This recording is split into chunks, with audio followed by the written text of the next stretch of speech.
You're listening to Evergreen Media Network. I am Cindy Schwartz, and this is the Patient Partner Show. We are also a podcast, so look us up on Spreaker and all of its platforms. Jeannie Roller is my co-host. I am in Florida. Jeannie Roller is in Indiana. Say that 3 times fast. And today we are following up on a podcast we did a little while ago when we were talking about actual court cases that have set down precedents about dignity and respect in the medical profession, which I find it kind of disturbing, Jeannie, that there even had to be a court case, considering what we are dealing with as medical providers should already know this stuff. There shouldn't have to be a court case, but we all know how this is turning out, certainly in this current day and age. So I just want to explain a few things, and a lot of this is going to be quotes from what I found out online. The first case, I think we mentioned it in the last podcast, is Backus vs. Baptist Memorial Center.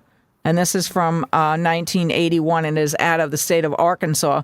The courts have interpreted this requirement very narrowly, and it's Dothard v. Rawlinson also, and Diaz versus Pan American World Airlines, where it says, as a defense to plaintiff's allegations, Defendant Baptist Medical Center relies upon its policy of recognizing and respecting the privacy rights of its patients. So it was a court case that was argued that, you know, those rights even had to be respected and honored, which is just actually amazing. In York v. Story, it talks about issues determined that the body involves the most sacred and meaningful of all privacy rights.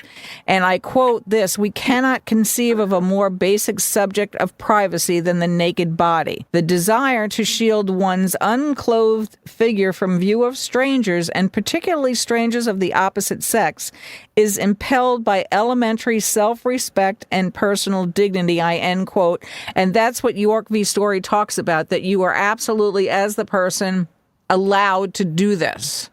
Again, why do we have to have a court case about this? And you should, already be automatically taken for granted that this is what should be happening. Griswold versus Connecticut recognizes certain individual rights not specifically enumerated within the Bill of Rights. Having one's body inspected by members of the opposite sex may invade that individual's most fundamental privacy right, the right of privacy of one's own body. Again, do we have to say this to people? And I get it that there should sometimes be leeway in the medical profession where it's an emergency situation kind of thing. But still, even in that instance, in my opinion, and these podcasts are all, Jeannie, in my opinions, research that we've done, things that we have happened to ourselves and also to people that we have interviewed, people that we know in the majority out there that are talking about this oftentimes really harmful medical care to people's respect and dignity. Iowa Department of Social Services versus Iowa Merit Employee Department. This is from 1977. In this area of the law, the courts focus not on the employee's competence, and that's the medical employee's competence, but rather on the obvious bodily intrusions which will result. And this has to do with opposite gendered medical providers to a patient. So female, male, male, female. The fact that the plaintiff is a healthcare professional does not eliminate the fact that he or she is an unselected individual who is intruding on the patient's right to privacy.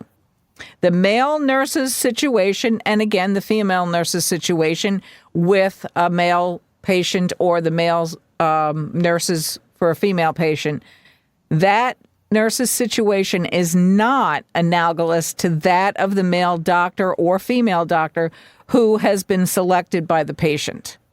So we've talked about this for the years that you and I have known each other, Jeannie, about how they just bring them on and it doesn't matter. We're all medical people. We've seen it all before. So your thoughts, right, Jeannie, and now we're talking about, stuff happening in schools and whatever, and then when does this end? Well, yeah, and this is a subject that goes even further than giving consent for someone to do it. It's not only that, but Cindy, a lot of times there's more than one person in the room while this is being done. So, there's an audience watching that the patient hasn't agreed to. And there could be a film made of this procedure being done to the patient. The patient has to have knowledge Mm-hmm. of what is to be done and to give explicit consent, meaning that everything that needs to be done needs to be explained in total detail, why, how, who, etc. And the patient should give written consent. It should be spelled out, and it should be something that they can give written consent for, because if you give verbal consent, then it's a he said, she said thing of, yes, the patient knew, while the patient says, no, I didn't. Right. So I think it all needs to go a little bit further than even this, that Mm-hmm. yeah, you may choose the sex of the person doing it, but you should be able to limit who's there. Well, that's what it's And you saying. should That's what it's saying. Yeah. That last one is saying Okay. that. Yeah. Okay. So, I mean, yeah, there are these court cases that says that. So, Cindy, why do medical providers, for the most part, not follow this? Mm-hmm. Well, that's the $65 million question, or $65 billion question in this day and age. Yeah. I don't know. Why do we have to have a court case that actually lays down these laws, literally and figuratively? It should be taken for granted, but it's actually the opposite is being taken for granted. You know, some people Right. do go along with it, but that's not the most people. It isn't the most people. A lot of people are too ashamed, shamed, sad, you know, whatever, distraught to fight back with some of it, and they go along with it because they don't know what to do. You know, that happened to us, and we've said that how many times? It happened to us, and that's how we started this podcast. So, and it's not because we're being prudes or we're being this or being that. It's just we are being abused as patients. It's total patient harm. You wind up with medical PTSD, which is horrible. I wouldn't wish that on anyone. And it's not a catchphrase that we are throwing around. It's a fact. I'm so sorry that I had to go through it, and it takes years to get over it. It does, and a lot of intense work to get over it when it should have never happened. And it's not something that's, you know, we're just, oh, this is blah, blah, blah, you got a problem. No, it isn't. This is the way it should be. It is not about money. We talk about that all the time, that some of these systems, these facilities, how many people have we talked with, Jeannie? A lot of them won't come on the air because they are ashamed. They don't want to mention the hospital, and we certainly can't do that, but they just don't want to set themselves up for it because they are suffering from the trauma and the PTSD. There's many people out there that we could interview, and they just, you know, people, I respect their opinions that they don't want to come on the air and do it. But believe me, we're not short of people that this stuff is happening to. And it's just, it's mind boggling. It's mind boggling. So we all work together.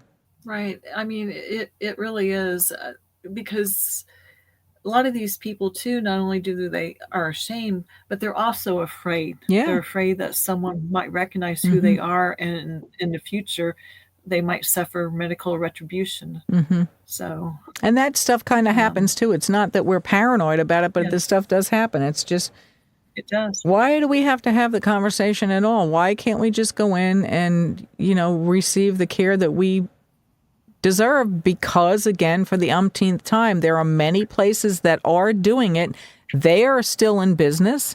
Apparently, they're making money. They're making some kind of profit, and they're not adhering to this willy-nilly abuse. They're not. They're telling the people up front what needs to happen. Keep your clothes on, keep your underwear on, do this, do that. It's, you know, not everybody needs to be stripped naked, shaved to the bare skin, and thrown on a table like you're, you know, in the meat locker or something in some processing plant. Because that's what a lot of this seems like, and it's just, it's insane. I mean, we've got the case still going on with the United Healthcare murder. I mean, it just lends itself to do we know that something's wrong, and why aren't we doing something about it? Right. You know, why aren't we doing something about it? I know those of us in the trenches, and there's a lot of us that are doing this to just try to get the word out there, because it needs to be out there, and people need to be aware and know what their rights are, and know that they're just not a piece of meat for somebody to do, you know, some kind of surgery on. On that note, stay listening to Evergreen Media Network.